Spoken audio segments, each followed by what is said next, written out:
Para sedherek ingkang kinasih, sugeng pepanggihan ing renungan padinan GKJ Purwantara. Selasa Pon 28 Oktober 2020. Waosan kapetik saking kitab Jabur setunggal ayat setunggal ngantos 3 ingkang mekaten pangandikanipun. Rahayu wong kang lakune ora manut pangangen-angene wong duraka, lan ora ngambah dalane wong dosa, sarta ora awor lungguh ing pajagungane wong memaya. Nanging kang karem marang angger-anggering Sang Yahweh lan digilut-gilut rina wengi. Wong iku kaya wit kang tinandur ana ing sapinggiring kali, kang mentokake woh ing kala mangsane lan ora alum godhonge. Apa wae kang ditandangi mesti lestari. Rahayu saben tiyang ingkang nampeni pangandikanipun Gusti lan dipun estokaken wonten ing pagesanganipun. Haleluya. Amin. Waosan ing wanci menika kanthi jejer wit ing pinggiring lepen. Para sedherek ingkang kinasih, wonten lelagon naik ke puncak gunung.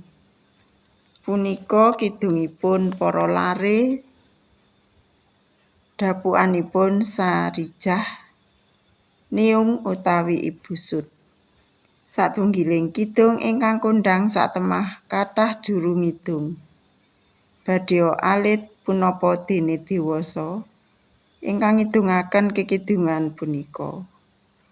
Lumantar kekidungan punika kawula sami dipun ajak anggenipun nglencer minggah ardi ningali tetinggalan ing sakiwa tengen ingkang satuhu endah.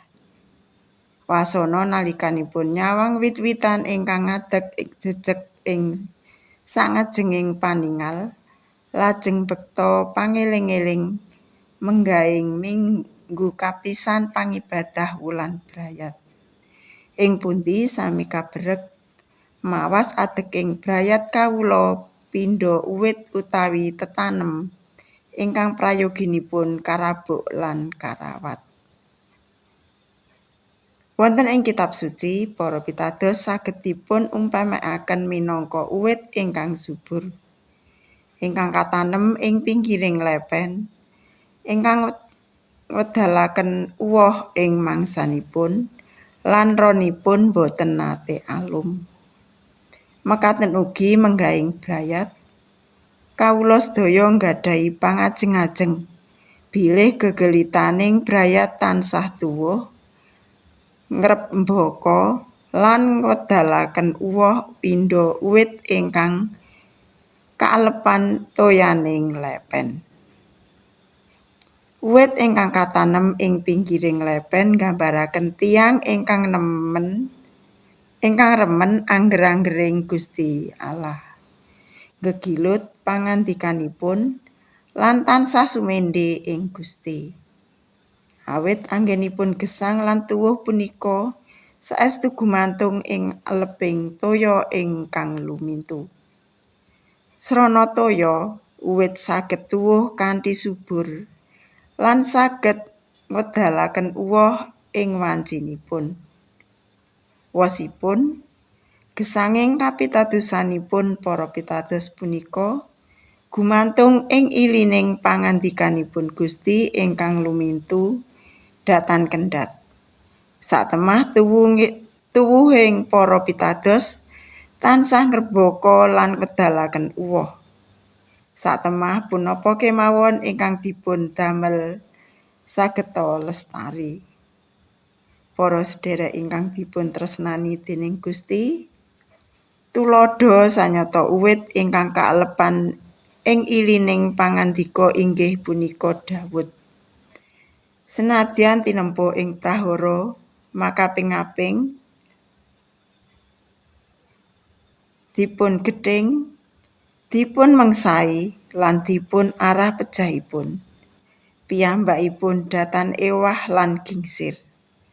Tetep tuwuh nélakaken pitobat lan wedalaken uwoh ingkang langgeng. Inggih punika anggenipun kepareng dados ratu ingkang misuwur lan kondhang adhapuk kikidungan jabur utawi Mazmur. Inggih piyambakipun satunggaling ratu ingkang kalampahan nunggilaken sedaya talring Israel. Nyawisaken pambangunaning padaleman suci ugi paring panglipur lan kegiatan tumrap umatipun Gusti ing sadéngah papan wekdal panggenan lumantar kekidunganipun. Saking lelampahan Daud kawula saged ngegulang kawruh bilih keberhasilan utawi kasembadan punika boten satraju perangan kadonyan kemawon. Kasembadan sinedya nalikanipun kawula saged sami tuwuh ing sih rahmatipun Gusti tutuk kadewasanipun ndarbèni wewatekan kang utama punapa dene wedalaken wohing karohanen ingkang saged karaosaken ing satengahing brayat lan sanak kadang tangga tepalih lan sakiwa tengenipun. Wosipun kasembadan utawi berkahe Gusti punika kababar awit enering gesang ing pangandikanipun Gusti. Pramila mekaten nalikanipun tinempuh ing prahara ronipun bakal